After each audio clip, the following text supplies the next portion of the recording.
A pleasure to have you with us. Thank you for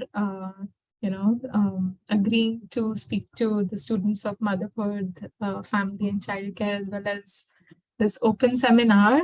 So, just to introduce you, Dalia Bhattacharjee received her bachelor's in political science from Cotton College, Guwahati, followed by her MA in development studies from IIT Guwahati.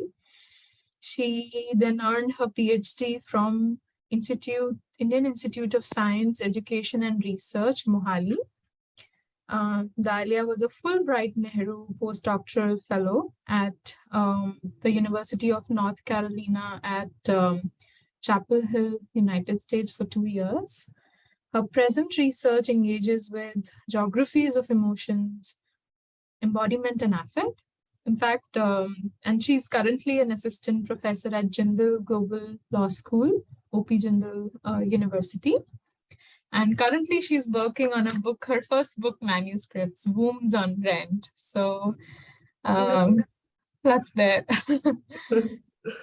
So yes, over to you, Dalia, for today. Yes. Thank you so much, Akanksha. Thank you so much for the warm welcome and for inviting me today to talk about my work. It's really an honor. A very good evening to each one of you. Thank you for being here today. My name is Dalia, as Akanksha already mentioned, and I am currently an assistant professor at Jindal Global Law School. I just joined, and I'm going to teach from the 1st of February. So I'm very happy to be here today amongst a group of students myself. And the title of my talk today is A Tale of Reproductive Labor, Stories from the Margins. Before I begin with the presentation, I'd just like to share how commercial surrogacy as a topic of research interested me. So very early in my PhD days, I came across an Indian Express article with the super catchy headlines as The Great Indian Egg Bazaar. This catchy headline with extra large fonts and spanning across the entire page attracted all my attention. Egg Bazaar, or the egg market, is a market for eggs bought and sold in the thriving assisted reproductive industry. After further digging into the phenomenon, I came to know that India has the highest number of registered egg donors and sperm donors, followed by the US. Further, India became the global host of commercial surrogacy in the world. So it went just the eggs and the sperms that were bought and sold, but there was a whole market for women's reproductive services as well. People from all over the world preferred to come to India to fulfill their dreams of having their own genetic children. There were two main reasons behind this, among many others. Firstly, India had a good amount of high-profile doctors, gynecologists, and reproductive technologies, and they offered these services at a cheaper cost than the developed world. Secondly, the industry was unregulated, hence it was easier for people from across the globe to navigate the industry in a much better way. In no time, India became a major global destination of commercial surrogacy. This market brought in an estimated of 2.5 to 3 billion US dollars annually. Just two lines about what commercial surrogacy means. So commercial surrogacy is an arrangement where a woman agrees to carry babies for other people. She is called as the surrogate mother or the gestational carrier. In this process, in vitro fertilization or IVF is used where the egg and the sperm are fertilized in a petri dish, and then the embryo is transplanted into the uterus of the surrogate mother, who then carries and delivers the baby. So there are two types of surrogacy, traditional surrogacy and gestational surrogacy. In traditional surrogacy, the egg used in the process, it belongs to the surrogate mother herself, and so she becomes genetically related to the child. Whereas in gestational surrogacy, the eggs and the sperm belong to either the intended parents or donors. So the surrogate mother is not genetically related to the child. In India, only gestational surrogacy has been in practice. This is mainly because it is believed in the medical industry that if the surrogate mother is genetically related to the child, then there are chances that she will develop emotional attachment and have motherly feelings towards the unborn baby, which might be a problem during the relinquishing the baby.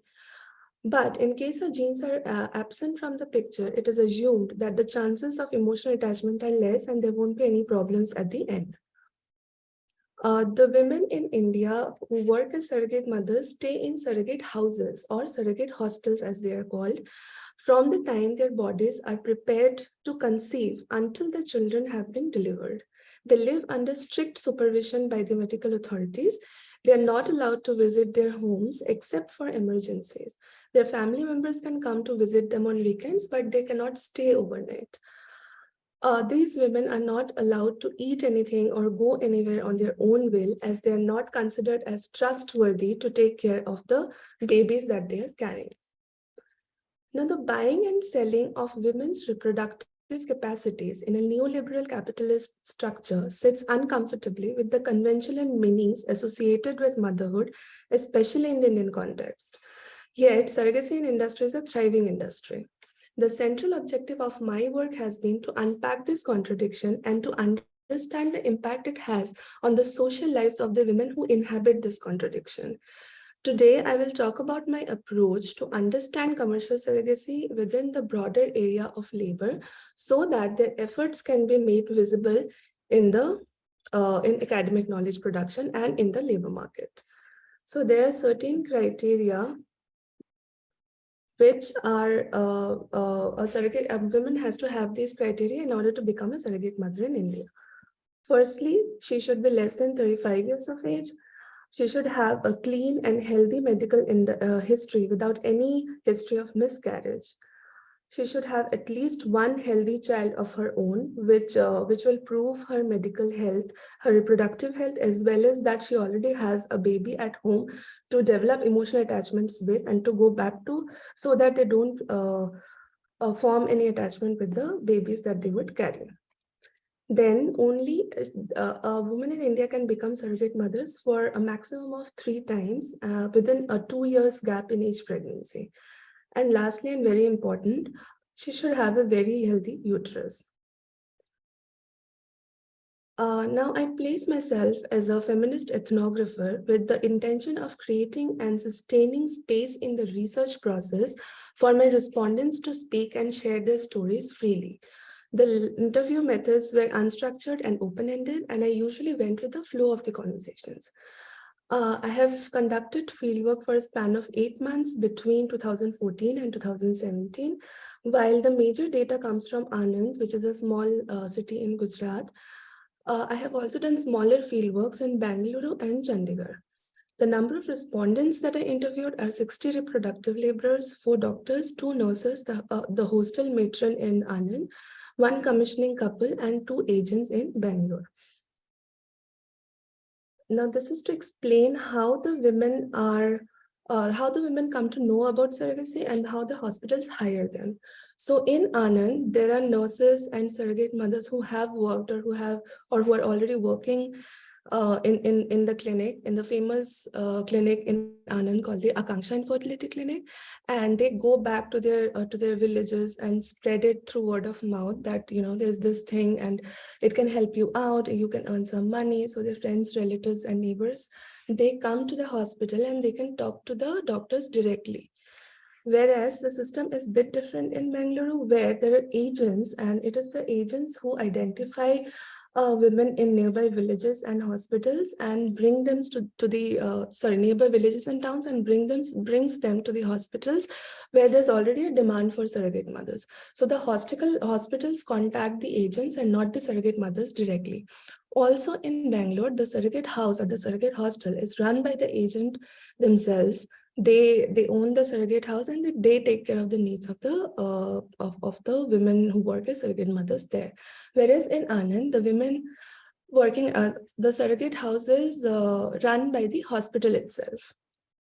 In Chandigarh, the system is the model is similar to that in Bengaluru, where Again, there's the agent who hires women from nearby areas of Delhi and Punjab and brings them to hospitals where surrogate mothers are needed.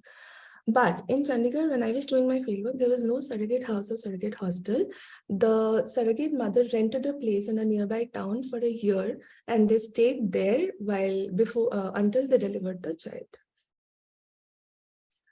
This picture shows how surrogacy as an industry has grown so much over the years.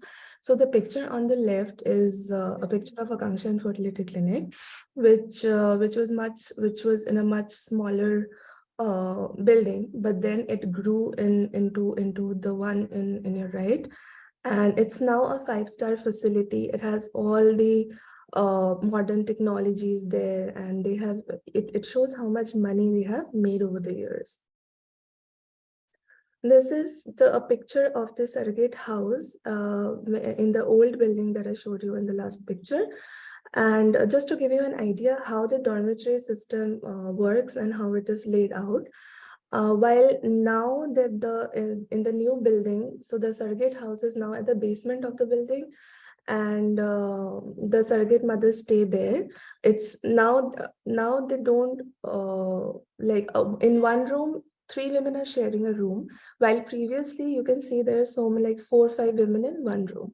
So it has changed now. But when I went for my fieldwork in Bengaluru, it was the pictures that you're seeing now is similar to what I saw in Bangalore. Now, most of the news articles that I came across on surrogacy stress on the exploitative nature of the industry that treats the women working here as mere wombs or vessels.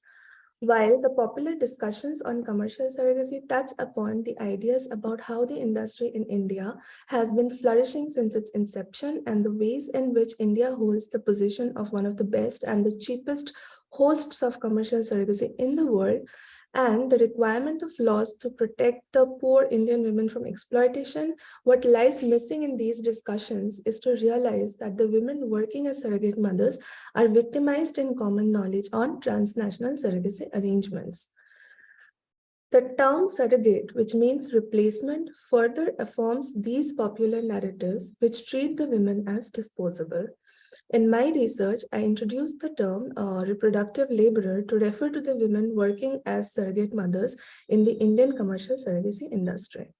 Recognizing commercial surrogacy as a form of paid reproductive labor producing value highly determined in a precarious capitalist market economy through unconventional working hours opens up possibilities for negotiation and challenges to these structures with potential for social and economic transformation.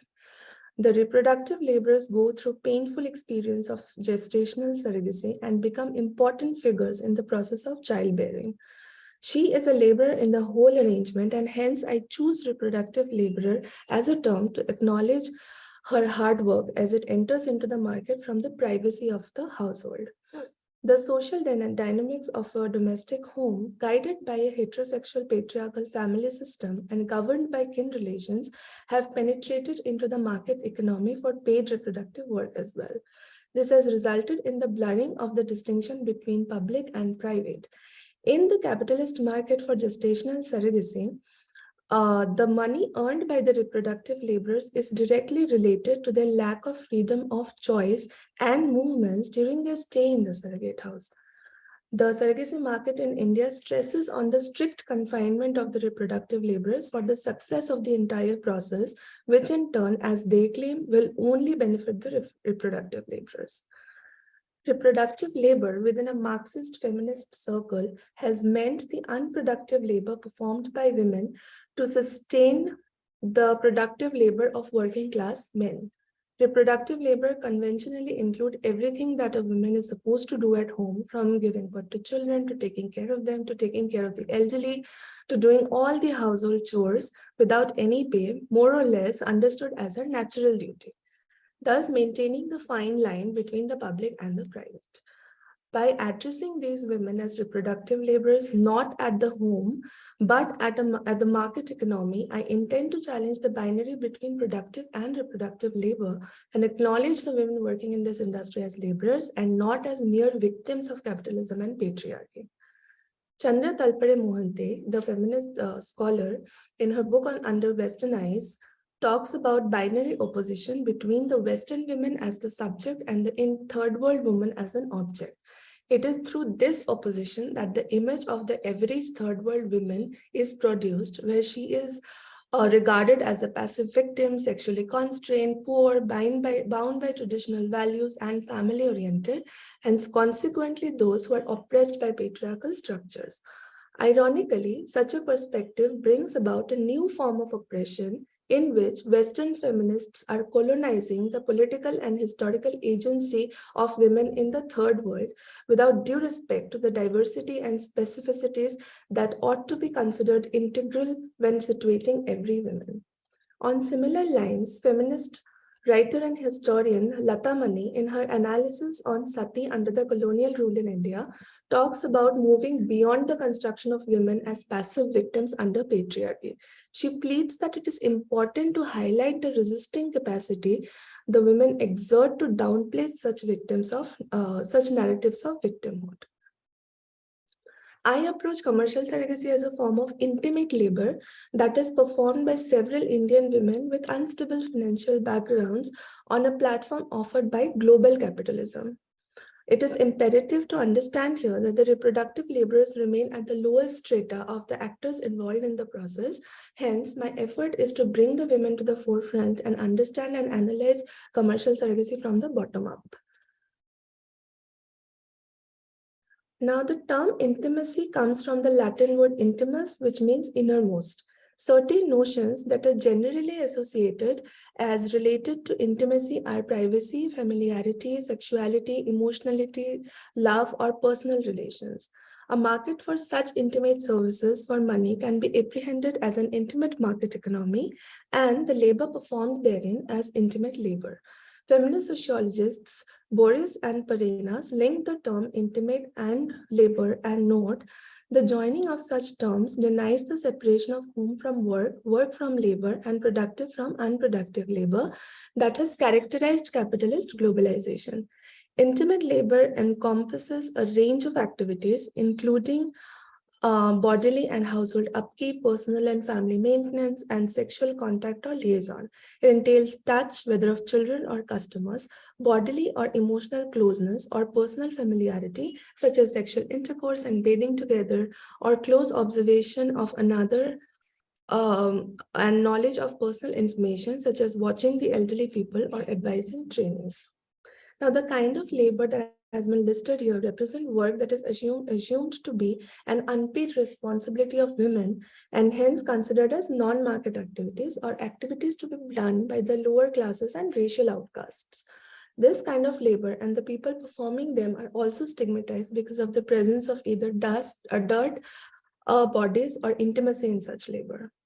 Women's work at home has for the most part remained invisible and not characterized as work. Feminist analysis of work opened up an inquiry into diverse sites of work beyond formal workplaces to include homework and unregulated sites like sweatshops, domestic and community work. It is the division of the public and the private which remains the core reason behind the absence of women's voices in the analysis of work.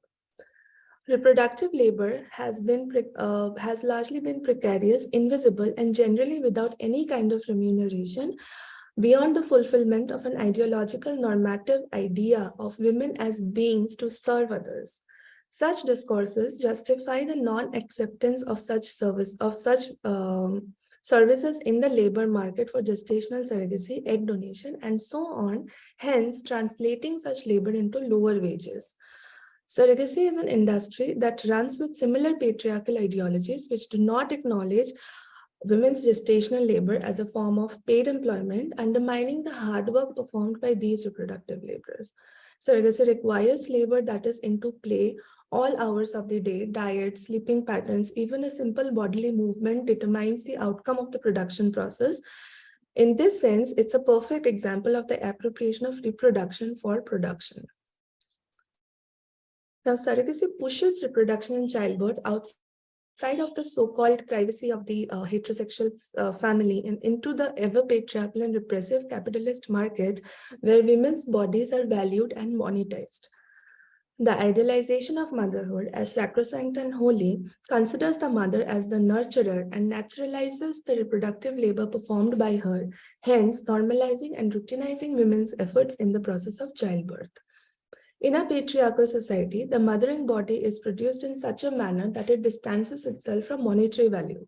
Such discourses and practices place motherhood away from the public sphere so that there is no room for its association with work or politics. With the commodification of motherhood and reproduction as a result of reproductive technologies, the reproducing body of the poor Indian women gains importance in the exchange market and at the same time faces stigma in the society. The women navigate the stigma and dishonor attached to surrogacy and agree to bring their reproductive capacities to the public market so that their families can see a better future. The surrogate housing facility functioning in India claimed to provide a private and home-like environment for the women and yet simultaneously denies the women living there any privacy. They are being monitored and surveilled 24 hours a day. Commercial surrogacy thus exists in a space that is neither public, private, nor completely public. Even after being a billion-dollar industry, commercial surrogacy has not been recognized as a form of labor. Now, the term labor has somewhat different connotations in the post-Fordist economies, as the process of production and accumulation have changed and have moved away from the manufacturing model that dominated the 20th century industrial capitalist economies. Today, post-Fordist economies are largely characterized by a rise in the service sector, creation of knowledges and culture industry, information technology capitalism. In addition, in industries such as commercial surrogacy, new forms of biomedical production focused on often defined contractual rights over bodies have also taken the front stage. The transformation of intimately bodily functions like domestic, sexual, and care work into exchangeable commodities had led to a shift in the economic thought. It is essential to understand why the participants in this bioeconomy are unrecognized laborers. This is mainly because their labor is bound by contracts. In these industries, the participants are no longer viewed as laborers but as bodies providing valuable in vivo services, making their roles fungible in the economy. However, my fieldwork suggests that the reproductive laborers reject this view by portraying them as agents. I'll show you an excerpt from one of my interviews. I met Pooja in 2016 in Bengaluru, and she was 27-year-old then. She said, I think about surrogacy as a kind of service. It's like any other job that a person does to earn money, like a man sells his labor while driving or carrying weight or even while teaching. Giving birth in surrogacy is also a service. It's not an easy job and not anyone can do it. Subscribing to the view that surrogacy is a form of labor, women like Pooja stake their claim in the process by challenging the division of labor, which is based on one's sex.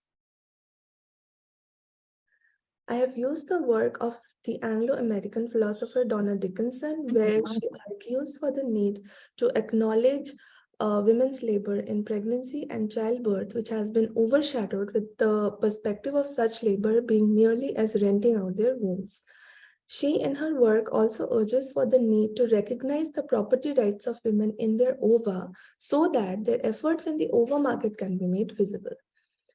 The reproductive laborers work really hard with great deal of intentionality to make ends meet. The labor begins right from the time when the uterus is being prepared for the embryo transplantation and continues throughout the pregnancy till the child is born.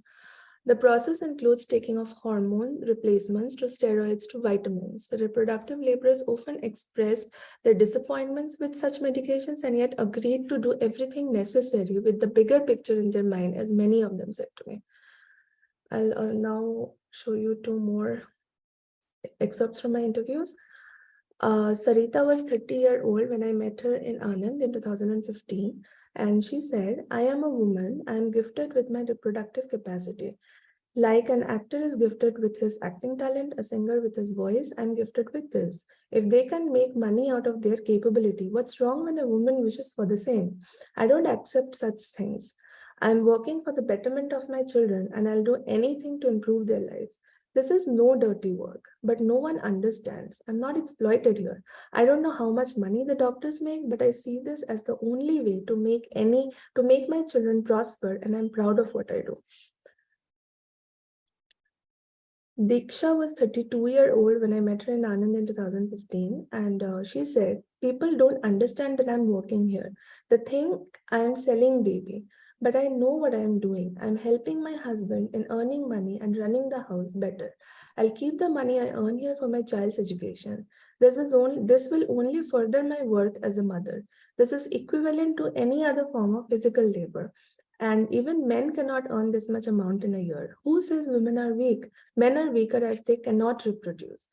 You know, I'm happy that you're here. Write a book on us, let our stories be heard." The reproductive laborers identify themselves as capable beings and that they should get to choose the path that leads to the progress of their families. They deny the rhetoric of exploitation. Even if Sarita seemed aware that the doctors might earn a lot more than what they pay her, she's happy with the fact that when she walks out of the hospital, she will have her head held high as she could do whatever it took to make the lives of her children better. I want to throw some light on the law on commercial surrogacy.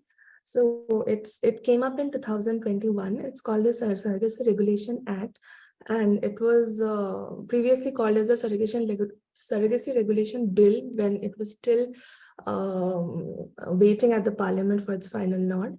So this law is clearly discriminatory as it prohibits a lot of people from availing surrogacy services. It prohibits homosexuals and foreigners, bans single parents to seek surrogacy services. A couple now has to approach a close relative for surrogacy and they cannot pay the surrogate mother except for the medical insurance or the medical expenses that's required. Surrogacy is now allowed for only Indian couples where one or both members of the couple suffer from infertility.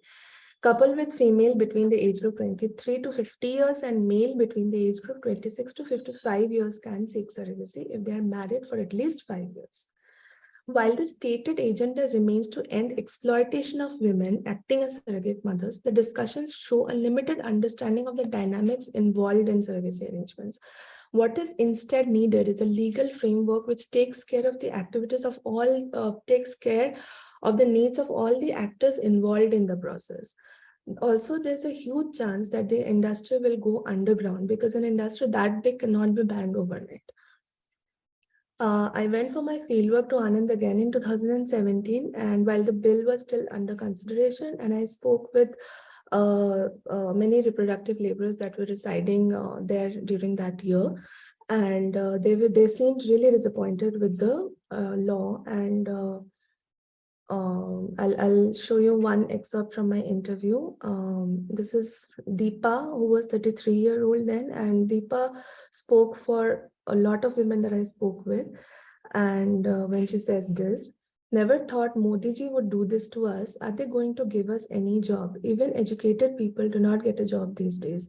We stand nowhere. How is this an exploitation? We choose to become surrogate mothers. There are so many bad things in this country like alcohol and cigarettes. Why not ban them? Why touch us? I have been a surrogate mother twice, but I'm really worried about the women who need this. Can you please tell the government that this shouldn't be stopped? They don't know how it feels to live without food and shelter. This country treats their women as their property. Nobody has ever asked me what I really wanted. In my childhood, I used to sing in marriages to earn money. I had small siblings at home. My father passed away when I was 10. My uncle got me married when I was 14. My husband is 15 years older to me. I had my first child when I was 15. It was very scary. The government does not care about us. It has again taken its decision without even asking us what we want. This clearly demonstrates a top-down approach that the government has adopted, where decisions were made without considering the interests of the women who are directly affected by the law. These women feel betrayed by the government because they seemed to be total oblivion towards their needs. So while the reproductive laborers I interviewed seemed frequently happy with the choice that they had made because of the economic boost that it would bring to their families, the degree to which this reflects a genuine choice is questionable for many of my respondents. I'll conclude here now by saying that by understanding surrogacy as a form of labor, I move away from equating the reproductive laborers in the global south as mere carriers of wombs to highlight the interconnections between precarity, everyday lives, and paid reproductive labor. Acknowledging surrogacy as labor brings attention to the precarities experienced by the women participating in the informal labor force in the global south with limited or no economic opportunities. The reproductive laborers are generally migrant women from deprived socioeconomic backgrounds with limited or no educational qualifications. Further, the inequalities in the labor market can be seen in the contracts and working conditions which restrict their mobility, bargaining capacity, and autonomy while rendering all the power to other stakeholders in the process. The reproductive laborers in my study become the ready-made targets of the medical markets. However, they resist the dehumanizing logic of neoliberal capitalism in their attempts to shape even the most hostile economic settings in ways that carry out their capacity to reproduce themselves. I argue that this itself can be conceptualized as a form of agency.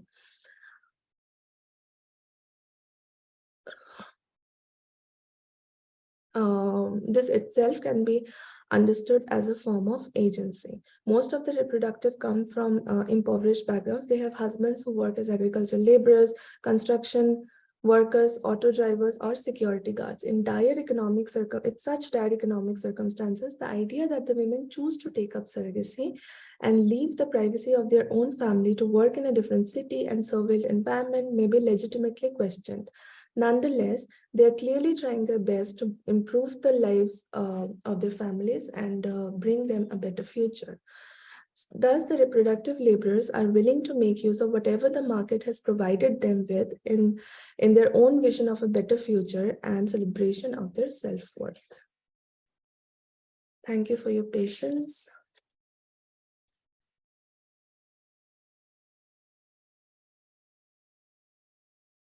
Thank you, Dalia.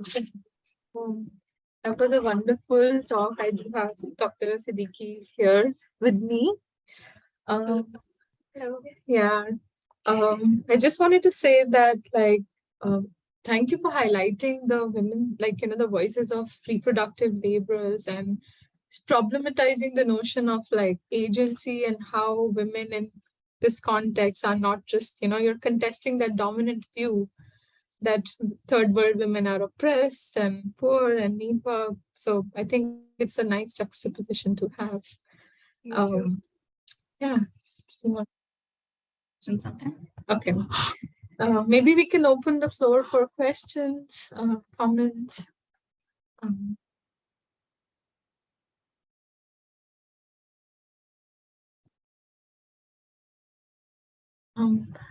Ira. First of all, thank you so much, Professor. It was a really, really great talk. My sort of question, I don't know if you can call this a question, it's just something I thought of, is that in the end, you spoke about how the women said that they made this choice and it is on their own accord that they are reproductive laborers.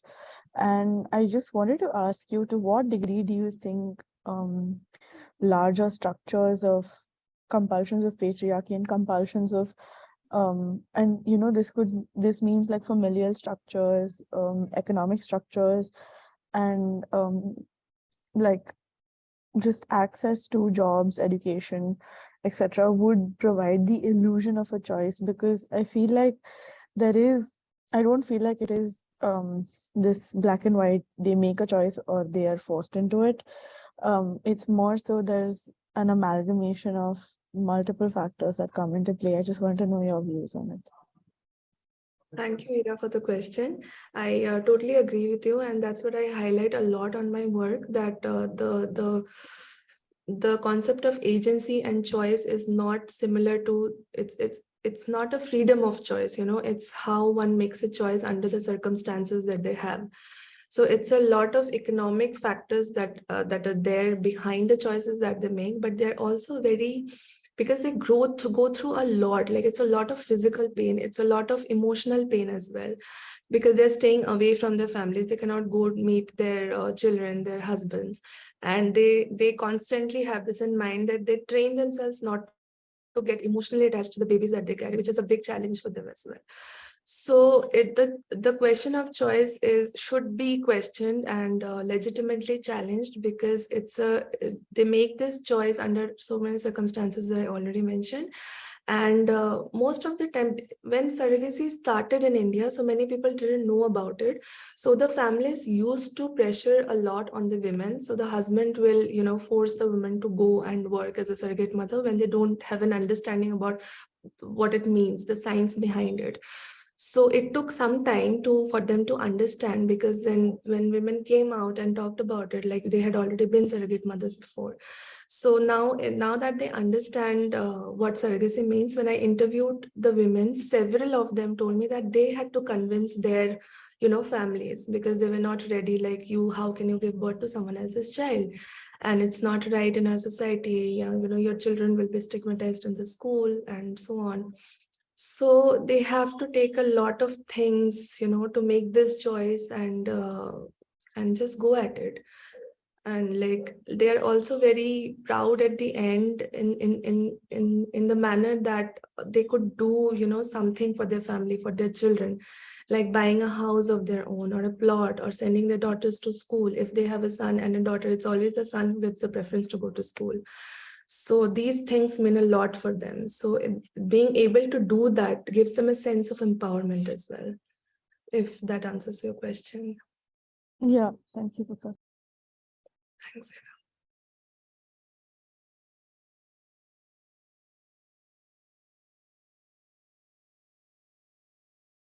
Anna, just go ahead.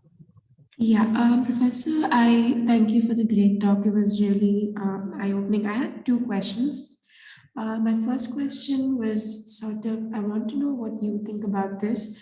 I mean, from your talk, I understand that there's a huge market in India for commercial surrogacy, but I also know that there's a lot of stigma surrounding surrogacy in general. I mean, I've heard so many conversations in my own personal experience where they do not consider surrogacy as a real form of, motherhood generally. So I wanted to know how this contradiction exists in our society today. And maybe once you answer that, I can ask you the second question as well. Sure. Thanks, Lana. So there is a lot of stigma associated with surrogacy, even if it's such a big industry now, or before it was banned. There's a lot of stigma in the social fabric, like around in the society, like the neighbors would stigmatize. And there was this woman who did not, so many of them, they don't inform their neighbors or their relatives that they're going to do this work. So they'll just tell them that, I am going out to a different city for a contractual job for a year, and I'll be back. So one time this person from her village saw her in Anand, and he went back and disclosed. So she and her husband only knew about it. So they went back and told her entire family, and the in-laws outcasted, like said that you cannot stay in our house, even the husband, so that you have to move out. So they moved out, and so this happened. And there was one more case that I saw. So the children are also stigmatized in the school a lot. Like if they know about it, they'll say that, oh, your mother is doing this, which is very hard on the children also, because they don't have a lot of understanding about it. Sometimes when the children come to meet their mothers in the surrogate house, they see that their mothers are pregnant, and they feel that they're going to have a sibling soon. So it's a lot of understanding, a lot of things to manage for them as well. So that is there. There was another unusual thing that I witnessed. So there was this a couple from Delhi who hired a surrogate mother, but in India, there's also a lot of stigma with couples who hire a surrogate mother. Like, oh, you are not fertile enough to have your own baby, and you're hiring somebody else. We don't know the caste of that person or whatever. So this also happened. So that woman faked belly, like according to each month, until the child was born. So because of stigma attached. So it's a lot of things happening even after, it's out there, everybody knows about it, and it's science, it's all science, but still, like, there's a lot of things happening at the background. Right. Thank you so much. I just had one more question. I mean, considering that you have gone to these like Chandigarh and Bangalore to see, and you know how it works, I wanted to ask you, how do you think these women and these housing facilities managed during the pandemic, and how did that situation go about? Yeah, that's a very good question, Lana. So during, I do not have a lot of information on that because surrogacy was already banned before the pandemic, and like it was almost banned. It was the bill that was there, and so they were not taking any more new cases. The hospitals, the women who were already pregnant were there, but that's what they show, that's what they tell you. So it's still, I know one person, there's an agent in Delhi who told me that it's still happening in Delhi because Delhi has a huge unregulated market. Like I could not find access in Delhi, being this huge and with such big hospitals. They were not ready to talk about it. So I don't have a lot of information on it yet because I just came back from the US and I really wish to follow up on this, and so I'm still in touch with some women and I'm contacting them about how this everything worked out, if they worked out at all during the pandemic. But thank you for the question. Perhaps, Shama, would you like to ask your question? No, it's not muted. Shama, do you want to ask your question now? Professor, I typed it out because Wi-Fi is not good here, so I was Okay. thinking if you can read it out. Okay. So Shama's question, Shama has a comment and she says that she really enjoyed your presentation. Thank you very much for highlighting surrogate mothers' struggles. I wanted to ask you about their ways of resistance against various forces and the question of identity. How do these women see themselves? Though you talked about these women taking agency and feeling empowered, but I still feel that there is a lot to unpack in terms of multiplicity and precarity, as you said, of these surrogate mothers. And there is a follow-up question about, could you please talk a little bit about the attachment of surrogate mothers to the child in their womb, and is there any attachment there?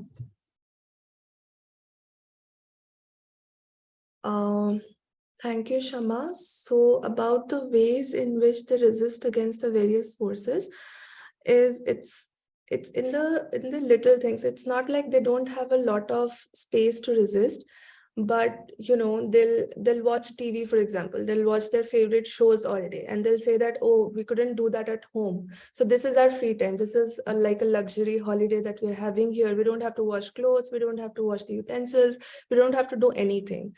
So that way they're like, and they're also forming bonds inside the surrogate house. Like there are so many women with similar experiences and they will talk, they will fight, they fight a lot, but they're like, we are sisters here and we are happy. It's good to be out sometimes. So there's that narrative as well, whereas there are narratives where they're very sad and they want to go back to their homes as soon as this is over because there's a lot of pain included there. So you also talked about agency and feeling empowered. So when I say agency, I don't mean it as a freedom of choice. It's not a freedom of choice, but about like, you make do with whatever you have. And they feel empowered because for them, the only thing that they want to do in life is to do something for their children, because they either work as domestic help at other people's houses, or they're just housewives, and under the they have to think about everything. They have to do everything that the in-laws tell them to do. So once they have some money, they have earned money, they have worked hard, so they also have this bargaining capacity at their domestic homes as well when they go back. So these things mean a lot. Like for when we look at it, it might not be a lot, but for them this is something that is life altering for them. But this is not enough. They get only 3 to 4 lakh rupees, which is not a lot of money. So that once that's finished, they'll come again to work as surrogate mothers. So, and now that the government has banned it, they don't have anywhere to go. Not that the government is providing them with anything else or, training them to do something else. So yeah, it's very complicated, and it's an intersection of precarious market and precarious lives at the same time. About getting attached to the children, yes, they do feel attached to the children, to the unborn babies a lot. They say that although the process was different because it was all IVF and all, but we still feel attached with the babies as we felt when we were pregnant with our own children. So they have to manage that. They have to constantly train themselves, like this is someone else's, and sometimes they are required to breastfeed the baby, so they do that. And sometimes when they're not required to, or the intended parents who don't want the surrogate mother to touch the baby, they'll just breast pump the milk and bring it to the baby. Sometimes they just take the baby away from the surrogate mother as soon as it is born, so that they cannot see it. So there's a lot of things happening, and they have to manage their emotions in a way that they're not badly hurt at the end. But having said this, we often feel that mothers have to be emotionally, like it's a given that mothers have to be emotionally attached to the children. There were women who hid, that they were hiding, that they were not feeling any attachment to the baby. But if they said it out loud, they will be again, people will say that, oh, you're not feeling attachment with your baby. How is it possible? So they'll say that they're feeling attached, but they just want to get rid of it and get home. So there are both narratives at play in the surrogate houses.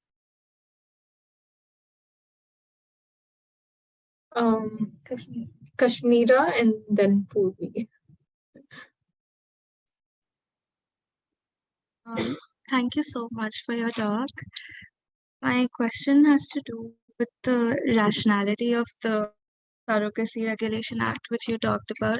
So, based on your research, I wanted to ask you, what is the rationale for the law being so regressive, in the sense that it bans single parents from seeking surrogacy services, but on the other hand, a couple married for at least 5 years, that's what it said, that they can seek, they can go ahead with surrogacy. So, what is the rationale behind this divisive sort of um, application of or allowance for surrogacy?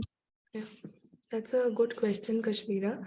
So what happened was there was this very famous case called the Baby Manji case, where a Japanese couple hired a surrogate mother in India, and the baby was born, but then the couple got separated. So for the citizenship of the baby, it is required to have both the names of the parents. So there was this huge legal battle that went on for a long time, and then the grandmother of the baby somehow got custody of the baby and brought the baby back. So for a long time, the baby was in India without any parent. So this happened, and there were some cases where the baby was born with a Down syndrome and the parents abandoned the baby. And so the industry couldn't, and there was a lot of things like this happening. So instead of regulating all of it, they decided to ban it. And the minister said that we have to protect our poor Indian women from exploitation, from all of that.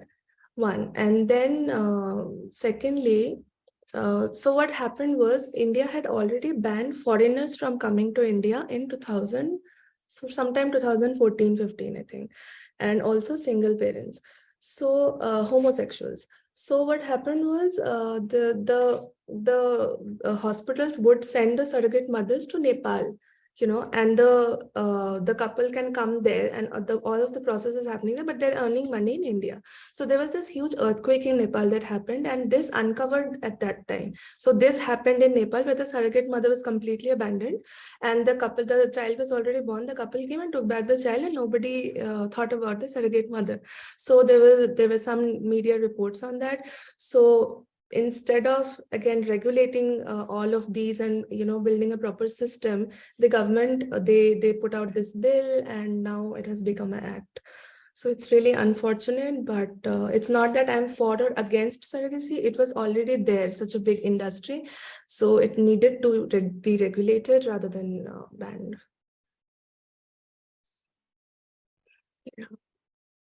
There's a question in the chat. Yeah, Purvi's question is, what are your opinions on the film representations of surrogacy? Yeah.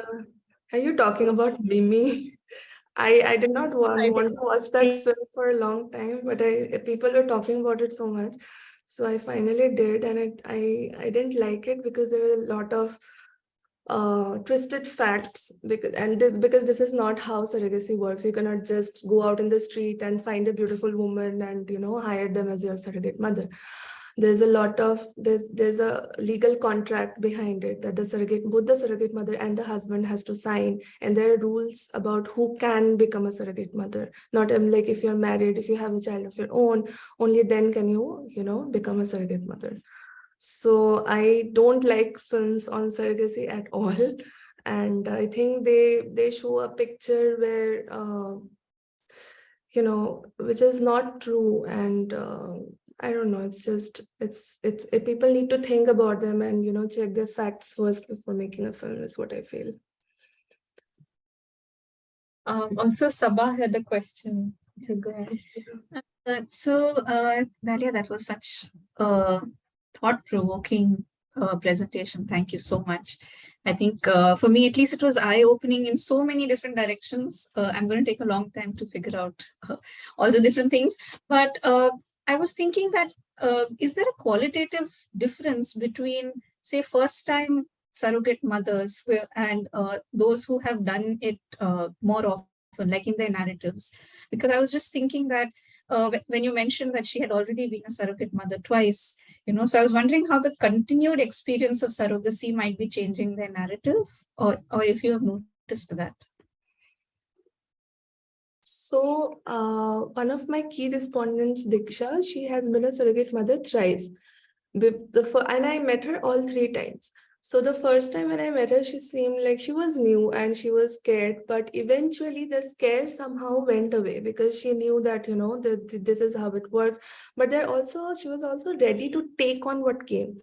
So the second time what happened was the delivery was planned maybe a week later or something, but the doctor had an emergency vacation to go to arrange a wedding or something. So they planned the delivery before the actual time.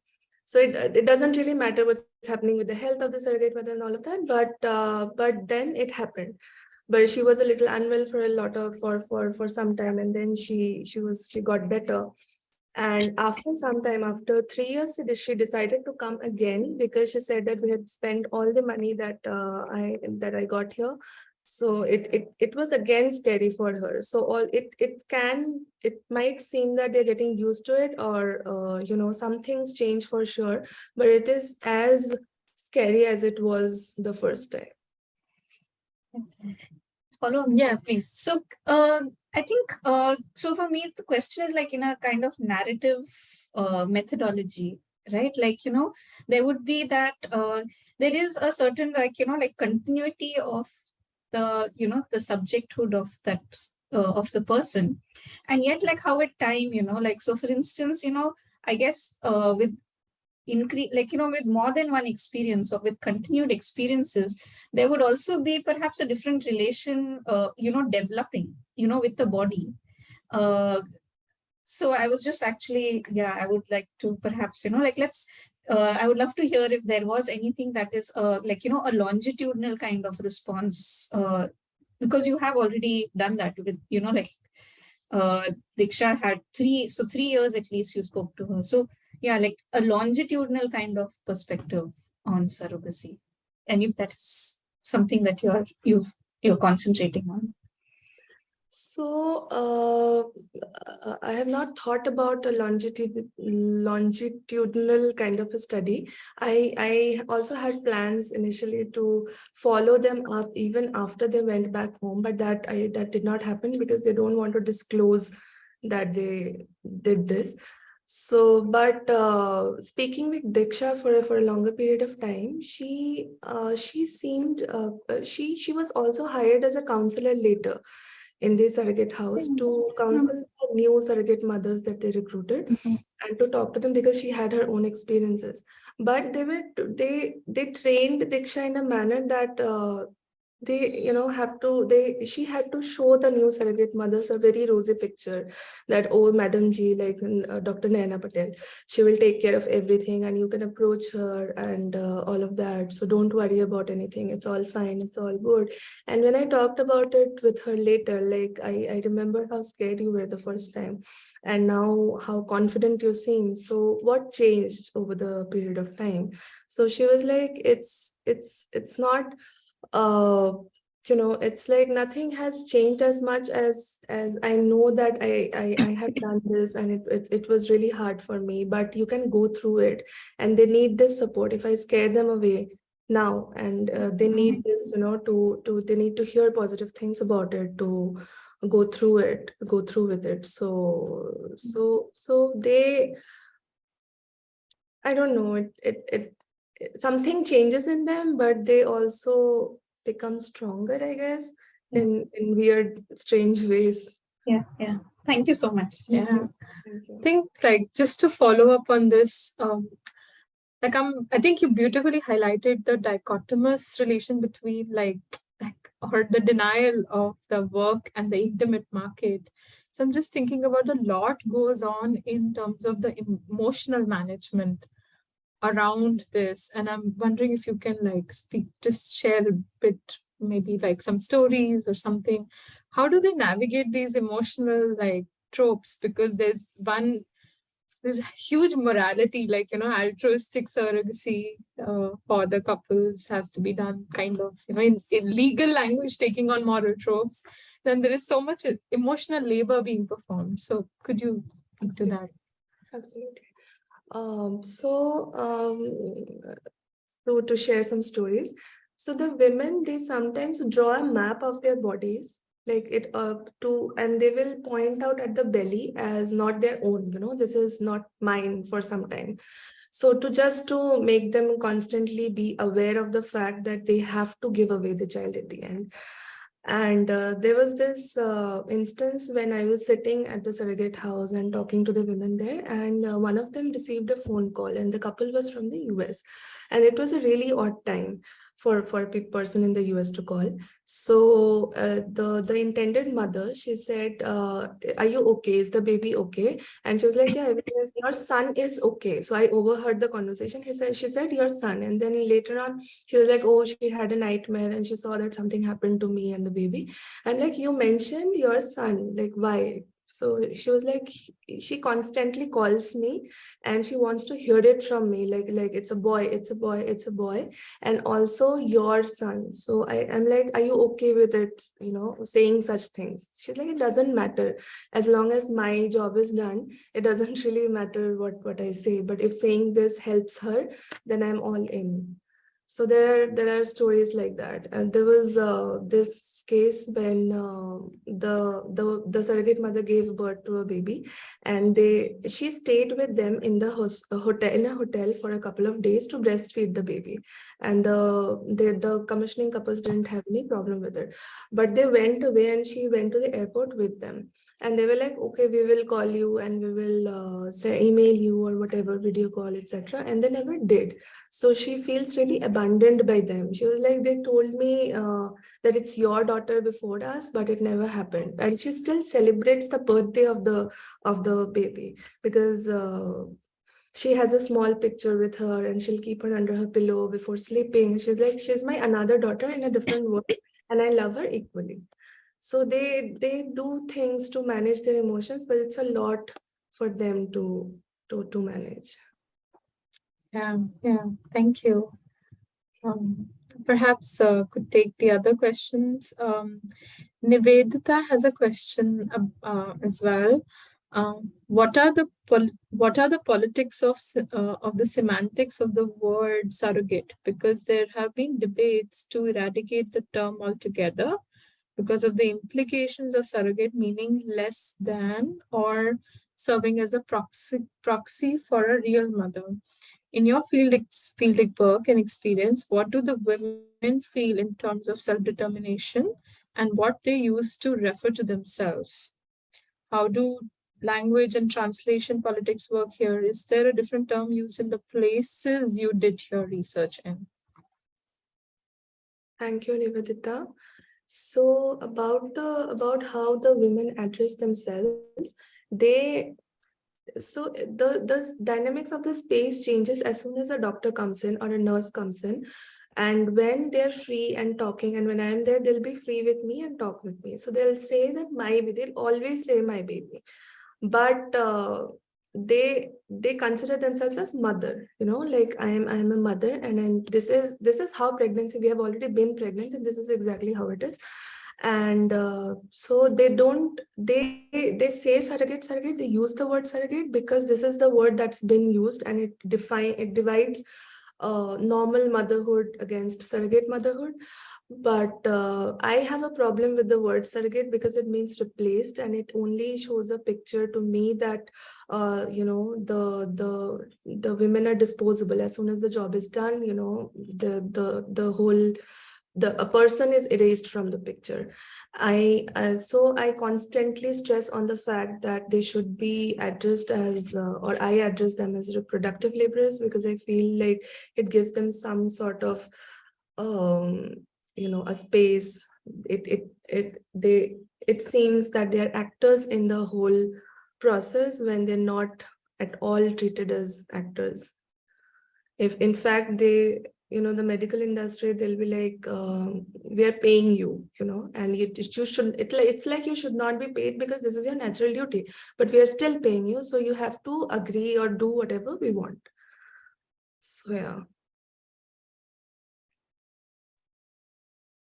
I think Ira has a question. Ira as well. Ira, go ahead. Yeah, my follow-up question is to Professor Akanksha's question actually about the emotions and the regulation of it. In our course on motherhood, we've multiple times spoken about the difference between a mother and a birth giver, and how mothering itself is an act of caregiving, and how it's not just a woman who can be a mother, it's anyone who can sort of impart the act of mothering to be a mother. And my question comes from how it might, I feel like you already touched upon this, but how it might feel for the surrogate mothers to constantly have to distance themselves and alienate themselves from the child that is growing inside them. So they're trying to distance themselves from a part, like a human being that is quite literally inside their body. And so I feel like there's a lot to, I mean, I'm sure it's incredibly difficult, and in my opinion, I feel like anything that's so close to you, it's pretty hard to distance yourself from it. But how do we then look at their mental status and the mental states of and the support and scaffolding that they receive from these surrogate hostels? Sorry, the light just switched off. And also, is there, apart from the counselor that you mentioned, is there any other sort of mental health support that they get in these surrogate hostels? They get counseling mostly in the surrogate hostels, and there are two person. There's one counselor and there's one other person. It has a strange position name, I can't recall at this point, but that person will constantly. So this is an Anand. Anand has a more systematic way of doing things. So that person will constantly, tell them like, you have to remember that this is not your baby, this is not your baby. But at the same time, you have to take care of it like your own, because that's how they get the money. So it's a very contradictory thing that they're being trained to do, and it takes a lot of intentionality to manage those emotions. They do have to do a lot of emotional labor as well, like Akanksha said. They have to portray a picture that, because if they say that, oh, I'm getting emotionally attached to them, they cannot say that out loud because it will jeopardize her role as a surrogate mother. And if she wants to come back again, she won't be hired, because oh, we had this problem with you where you got emotionally attached to the baby.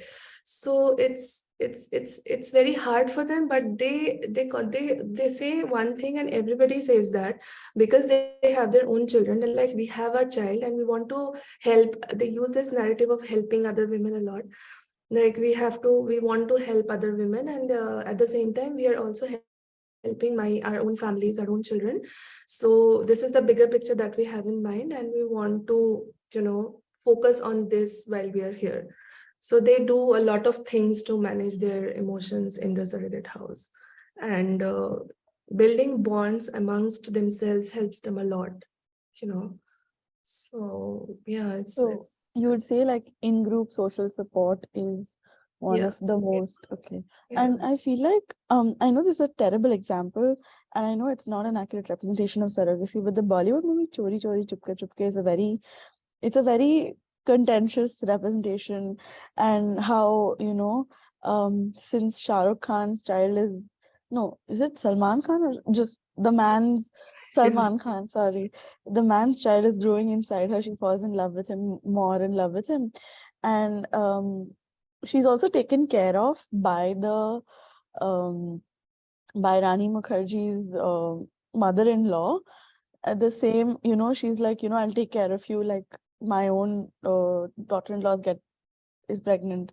And I find that to be, I feel like social support is extended to the surrogate mother only till she is viable and useful. And then after that, it's, as you said, abandoned and almost discarded. And she says, Zinta says this, that, I'll do this to help you. And in the end, only a woman can understand a woman's pain.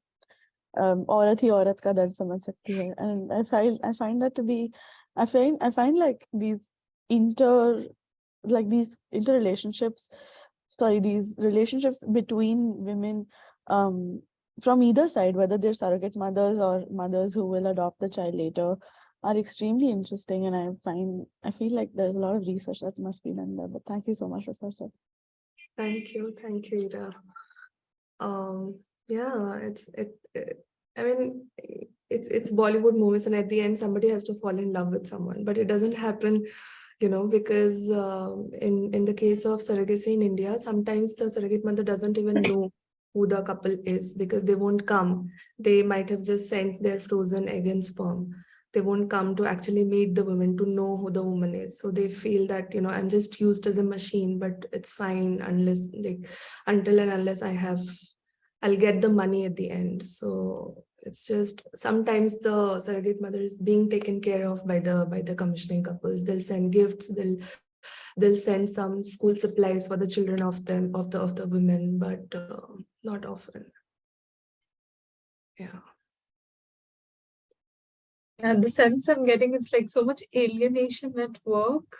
I'm like glad you're highlighting the neoliberal capitalistic kind of framework, the precarious working conditions. And I think what struck me was like the delay in payments, or like, the bottom kind of where they're just located, they're being told what to do kind of arrangement with them.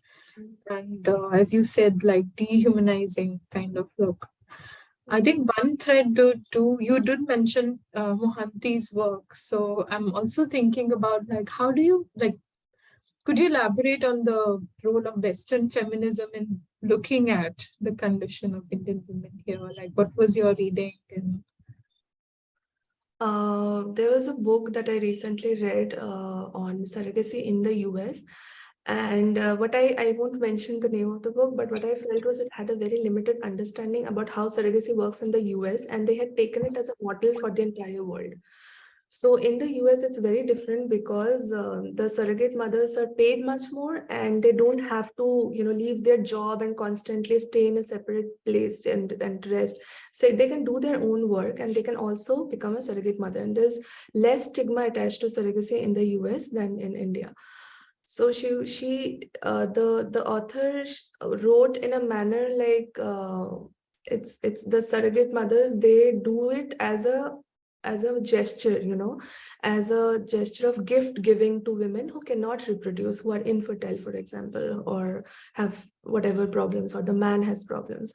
In India, I specifically asked them, like, if had you not been paid, since altruistic surrogacy was coming, like where women would not be paid. So I asked them, if a relative approaches you, for this, and will you agree to become a surrogate mother for them without any money? And they were like, no, this is very hard and we don't want to do it.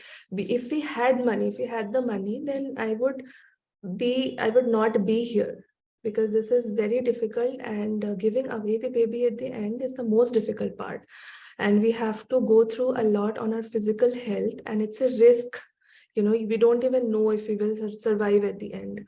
So I felt that, this is just an example of how, the context is taken away when we talk about a particular thing. It's not like a concept is only valid in a particular space. And, you look at the third world women, and especially in the West, as, bichare, like bichari aurat, and they do it because like they're poor, they're this, they're that. It's there, but, they have the resisting capacity as much as the next person. You just have to understand the nuances and highlight it. So yeah, it's a lot of essentializing that happens. Yeah, no, but I think switching the term from surrogate to like reproductive laborers, you're constantly talking about these women as actors and agents in their lives, what they're doing. Yeah. Any more questions, comments?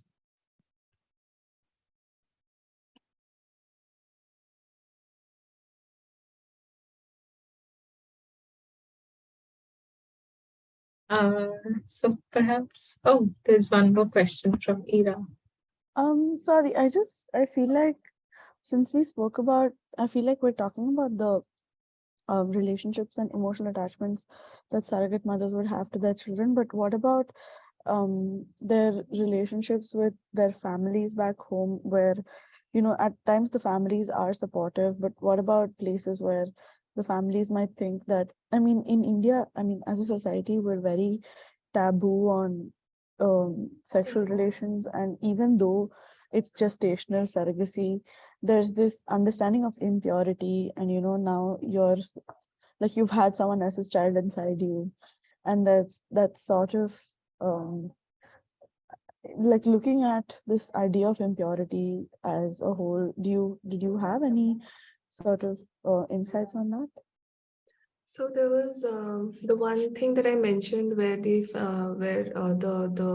family asked the husband of the surrogate mother to move out of the house because this was unacceptable to them, that she was birthing a baby for some other man, So there's a lot of stigma attached to surrogacy, especially in the rural world.